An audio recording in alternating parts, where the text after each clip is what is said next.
Good afternoon.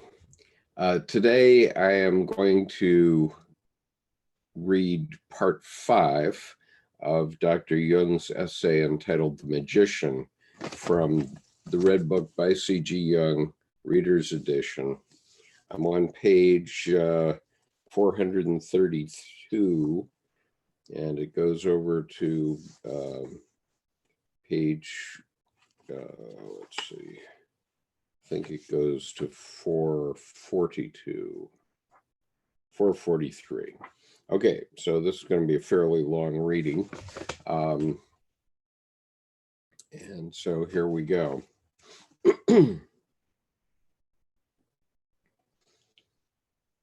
Part 5. The devil is the son of the darkness of human nature. He who lives in the light strives toward being the image of God. He who lives in the dark strives toward being the image of the devil. Because I wanted to live in the light, the sun went out for me when I touched the depths. It was dark and serpent-like. I united myself with it and did not overpower it. I took my part of the humiliation and the subjugation upon myself, in that I took on the nature of the serpent. If I had not become like the serpent, the devil, the quintessence of everything serpent-like,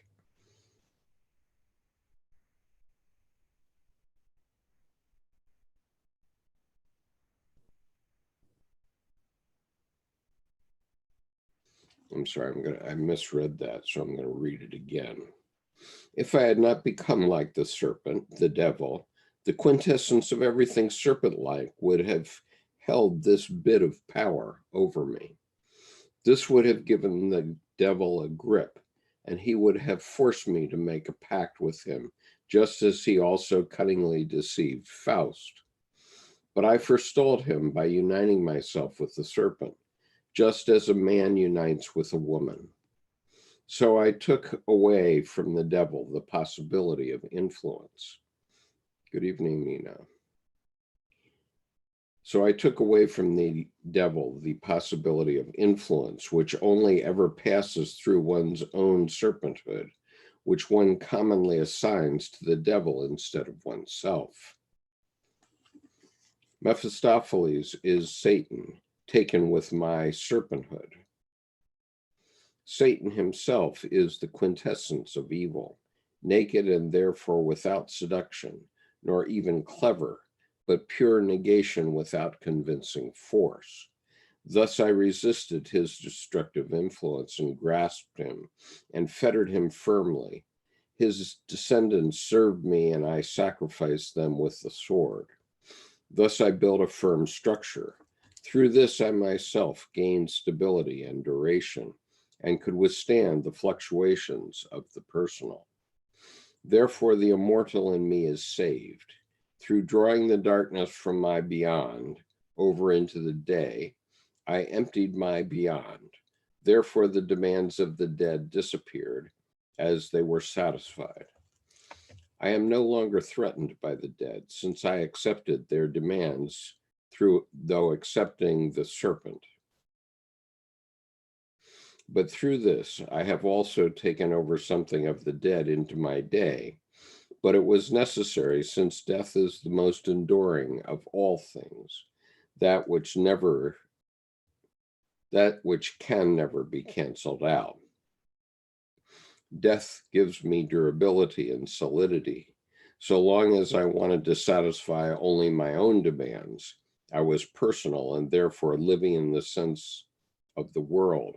But when I recognized the demands of the dead in me and satisfied them, I gave up my earlier personal striving, and the world had to take me for a dead man. For a great cold comes over whoever, in the excess of personal striving, has recognized the demands of the dead and seeks to satisfy them. While he feels as if a mysterious poison has paralyzed the living quality of his personal relations, the voices of the dead remain silent in his beyond. The threat, the fear, and the restlessness cease. For everything that previously lurked hungrily in him no longer lives with him in his day. His life is beautiful and rich, since he is himself. But whoever always wants only the fortune of others is ugly, since he cripples himself. A murderer is one who wants to force others to blessedness, since he kills his own growth. A fool is one who exterminates his love for the sake of love. Such a one is personal to the other. His beyond is gray and impersonal. He forces himself upon others, therefore he is cursed into forcing himself upon himself in a cold nothingness. He who has recognized the demands of the dead has banished his ugliness to the beyond.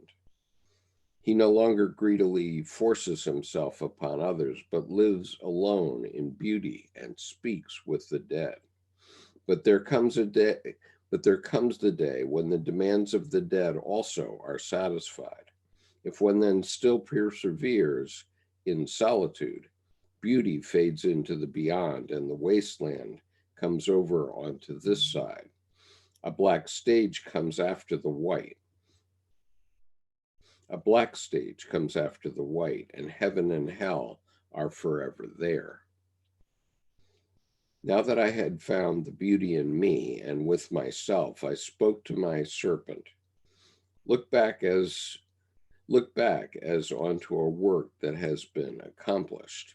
Serpent, nothing is accomplished yet. I, what do you mean, not accomplished? Serpent, this is only the beginning. I think you are lying. Serpent, whom are you quarreling with? Do you know better? I know nothing, but I'd already gotten used to the idea that we had reached a goal, at least a temporary one. If even the dead are about to become extinct, what else is going to happen? Serpent, but then the living must first begin to live. This remark could certainly be deeply meaningful, but it seems to be nothing but a joke. Serpent, you're getting impertinent. I'm not joking. Life has yet to begin. What do you mean by life? Serpent, I say, life has yet to begin. Didn't you feel empty today? Do you call that life? What you say is true, but I try to put as good a face on as I can on everything and to settle for things. Serpent, that might be quite comfortable, but you really ought to make much higher demands. That I dread. I will certainly not assume that I could satisfy my own demands, but neither do I think that you are capable of satisfying them. However, it might be that once again I'm not trusting you enough. I suppose that might be so because I've drawn closer to you in human terms and find you so urbane. Serpent, that proves nothing. Just don't assume that somehow you could ever grasp me and embody me. So what should it be? I'm ready. Serpent, you are entitled to a reward for what has been accomplished so far. A sweet thought. That payment could be made for this. A sweet thought. That payment could be made for this. Serpent, I give you payment in images. Behold. Elijah and Salome, the cycle is completed, and the gates of the mysteries have opened again. Elijah leads Salome, the seeing one, by the hand. She blushes and lowers her eyes while lovingly batting her eyelids. Elijah, here I give you Salome, may she be yours. For God's sake, what should I do with Salome? I am already married, and we are not among the Turks. Elijah, You helpless man, how ponderous you are. Is this not a beautiful gift? Is her healing not your doing? Won't you accept her love as the well-deserved payment for your trouble? Aye, it seems to me a rather strange gift, more burden than joy. I am happy that Salome is thankful to me and loves me. I love her too, somewhat. Incidentally, the care I afforded her was literally pressed out of me rather than something I gave freely and intentionally. If my part if my partly unintentional ordeal has had such a good outcome, I'm already completely satisfied. Salome to Elijah, leave him, he is a strange man. Heaven knows what his motives are, but he seems to be serious. I'm not ugly. I'm not ugly, and surely I'm generally desirable. Salome to me, why do you refuse me? I want to be your maid and serve you. I will sing and dance before you, fend off people for you, comfort you when you are sad, laugh with you when you are happy. I will carry all your thoughts in my heart. I will kiss the words that you speak to me. I will pick roses for you each day, and all my thoughts will wait upon you and surround you. I thank you for your love. It is beautiful to hear you speak of love. It is music and old, far off homesickness. Look, my tears are falling because you are of your good words. I want to kneel before you and kiss your hands 100 times because they want to give me love. You speak so beautifully of love. One can never hear enough of love being spoken. Salome, why only speak? I want to be yours, utterly and completely yours. I, you are like the serpent that coiled around me and pressed out my blood. Your sweet words wind around me, and I stand like someone crucified. Salome, why still crucified? I, don't you see that unrelenting necessity has flung me unto the cross? It is impossibility that lames me. Salome, don't you want to break through necessity? Is what you call a necessity really one? Listen, listen. I doubt that it is your destiny to belong to me. I do not want to intervene in your utterly singular life, since I can never help you to lead it to an end.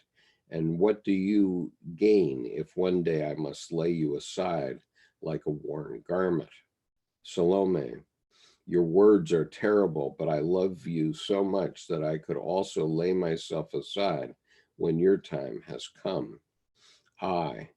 I know that it would be the greatest torment for me to let you go away, but if you can do this for me, I can also do it for you. I would go on without lament, since I have not forgotten the dream where I saw my body lying on sharp needles and a bronze wheel rolling over my breast, crushing it. I must think of this dream whenever I think of love. If it must be, I am ready. Salome, I don't want such a sacrifice. I want to bring you joy. Can I not be joy to you? I don't know. Perhaps not. Hello, Marcus. Salome, so then at least try. The attempt is the same as the act. Such attempts are costly. Salome, won't you bear the cost for my sake?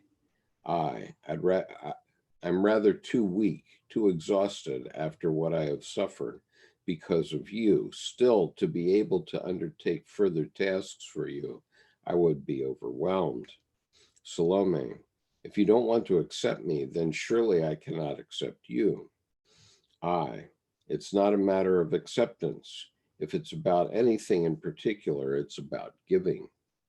Salome, but I do give myself to you.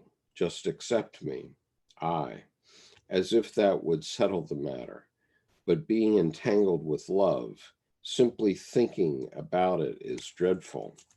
Salome, so you really demand that I be and not be at the same time? That is impossible.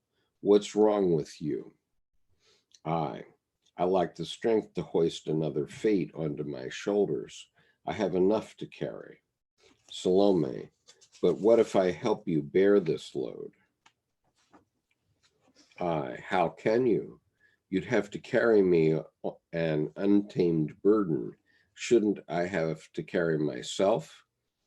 Elijah, you speak the truth. May each one carry his load. He who wants to burden others with his baggage is their slave. It is not too difficult for anyone to lug themselves. Salome, but Father, couldn't I help him bear part of his burden? Elijah, then he'd be your slave. Salome, or my master and ruler. I, that I shall not be. You should be a free being. I can bear neither slave nor masters. I long for men. Salome, I am not a human being. I, by your own master, by your own master and your own slave, be your own master and your own slave. Do not belong to me, but to yourself. Do not bear my burden, but your own. Thus you leave me my human freedom, a thing that's worth more to me than the right of ownership over another person. Salome, are you sending me away? I'm not sending you away. You must not be far from me, but give to me of your fullness, not your longing. I cannot satisfy your poverty, just as you cannot still my longing. If you, if your harvest is rich, send me some fruit from your garden. If you suffer from abundance, I will drink from the brimming horn of your joy. I know that that will be a balm for me. I can satisfy myself only at the table of the satisfied, not at the empty bowls of those who yearn. I will not steal my payment. You possess nothing, so how can you give? Insofar as you give, you demand. Elijah, old man, listen, you have a strange gratitude. Do not give away your daughter, but set her on her own feet. She would like to dance, to sing, to play the lute before people, and she would like their flashing coins thrown before her feet. Salome, I thank you for your love. If you really love me, dance before the crowd. Please people so that they praise your beauty and your art. And if you have a rich harvest, throw me one of your roses through the window, and if the fount of your joy overflows, dance and sing to me once more. I long for the joy of men, for their fullness and freedom and not their neediness. Salome, what a hard and incomprehensible man you are. Elijah, you have changed since I last saw you. You speak another language, one that sounds foreign to me. My dear old man, I'd like to believe that you find me changed, but you too seem to have changed. Where is your serpent? Elijah, she has gone astray. I believe she was stolen. Since then, things have been somewhat gloomy for us. Therefore, I would have been happy if you had at least accepted my daughter. I know where your serpent is. I have her. We fetched her from the underworld. She gave me hardness, wisdom, and magical power. We need her in the upper world, since otherwise the underworld would have had the advantage, not our detriment. Elijah, away with you, accursed robber. May God punish you. Your curse is powerless. Whoever possesses the serpent cannot be touched by curses. No, be sensible, old man. Whoever possesses wisdom is not greedy for power. Only the man who has power declines to use it. Do not cry. Do not cry, Salome. Fortune is only what you yourself create, and not what comes to you. Be gone, be unhappy. Be gone, my unhappy friends. The night grows late. Elijah, expunge the false gleam of power from your wisdom, and you, Salome.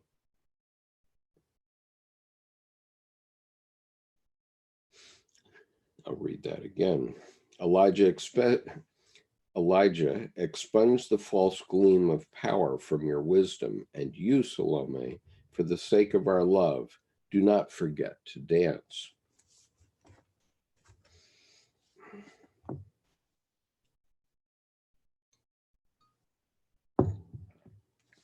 When everything was completed in me, I unexpectedly returned to the mysteries, to that first sight of the otherworldly powers of the spirit and desire.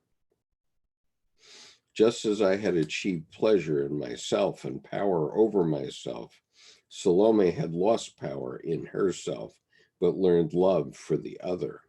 And Elijah had lost the power of his wisdom, but he had learned to recognize the spirit of the other.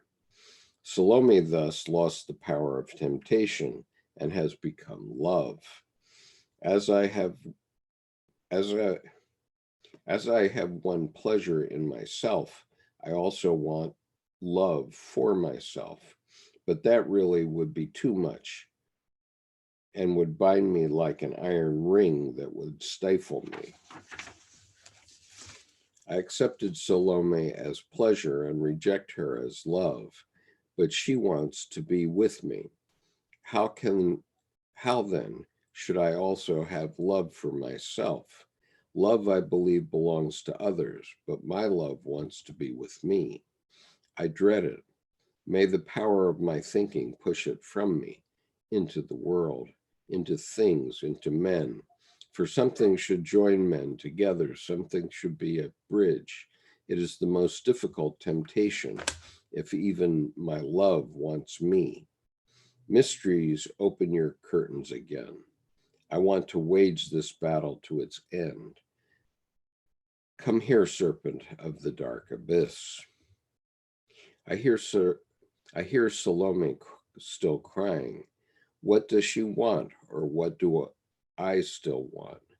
It's a damnable payment you have given to me, a payment that one cannot touch without sacrifice, one that requires even greater sacrifice once one has touched it. Serpent, do you mean to live without sacrifice? Life must cost you something, mustn't it? I have, I believe, already paid. I have rejected Salome. Is that not sacrifice enough? Serpent, too little for you.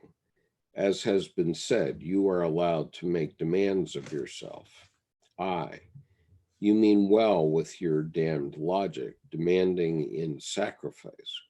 That isn't what I understood. My error has obviously been to my own benefit. Tell me, isn't it enough if I force my feeling into the background? Serpent, you're not forcing your feeling into the background at all. Rather, it suits you much better not to agonize further over Salome. If you're speaking the truth, it's quite bad. Is that why Salome is still crying? Serpent, yes, it is. But what is it? But what is to be done? Serpent, oh, you want to act. One can also think. But what is there to think? I confess that I know nothing to think here. Perhaps you have advice. I have the feeling that I must soar over my own head. I can't do that. What do you think? Serpent, I think nothing and have no advice either. So ask the beyond, go to heaven or hell. Perhaps there is advice there. Serpent, I am being pulled upward. Then the serpent turned into a small white bird which soared into the clouds where she disappeared. My gaze followed her for a long time. Bird, do you hear me? I'm far off now. Heaven is so far away. Hell is much nearer the earth. I found something for you, a discarded crown. It lay on a street in an immeasurable space of heaven, a golden crown. And now it already lies in my hand, a golden royal crown with lettering incised within. What does it say? Quote, love never ends, unquote. A gift from heaven, but what does it mean?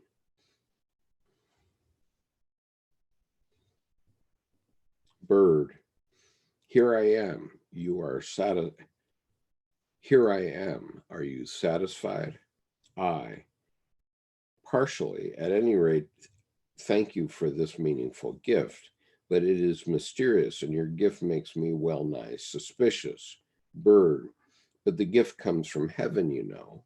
I, it's certainly very beautiful, but you know very well what we have grasped of heaven and hell. Bird, don't exaggerate. After all, there is a difference between heaven and hell.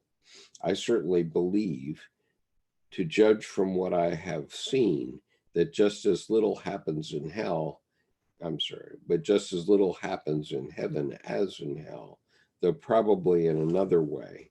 Even what does not occur cannot occur in a particular way. You speak in riddles that could make one ill if one took them to heart. Tell me, what do you make of the crown? Bird, what do you make of it? Bird, what do I make of it? Nothing. It truly speaks for itself. You mean through the inscription it bears? Bird, precisely. I presume that makes sense to you. To some extent, I suppose, but that keeps the question awfully in suspense. Bird, which is how it is meant to be. Now the bird suddenly turned into the serpent again. You're unnerving. Serpent, only for him who isn't in agreement with me. That I am certainly not, but how could one? To hang in the air in such a way is gruesome. Serpent, is this sacrifice too difficult for you? You must also be able to hang if you want to solve problems. Look at Salome. To Salome, I speak, Salome. What you are I'm sorry. I to Salome. I see, Salome, that you are still weeping. You are not yet done for. I hover and curse my hovering. I am hanging for your sake and for mine. First I was crucified, now I am simply hanging, which is less noble, but no less agonizing. Forgive me for wanting to do you in.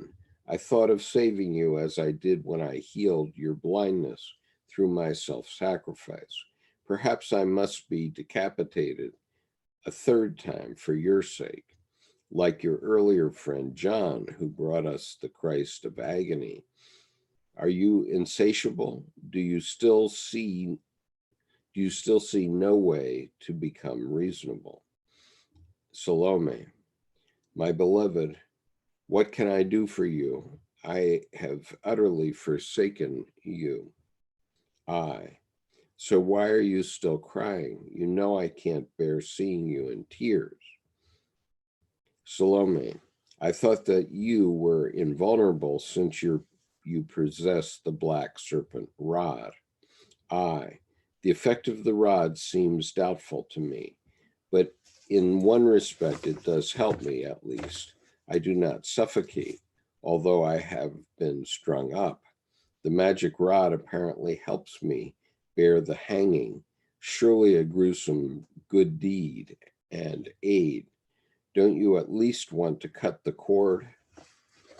Salome, how can I? You are hanging too high, high on the summit of the tree of life where I cannot reach.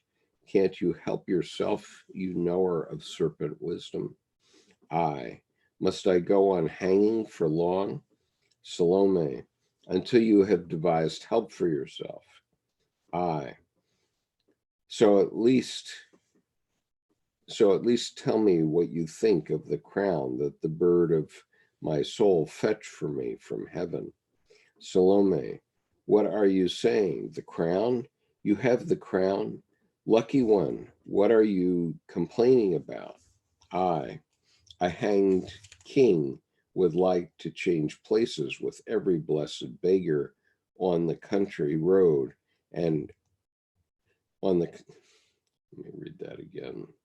A blind king would like to change places with every blessed beggar on the country road who has not yet been hanged.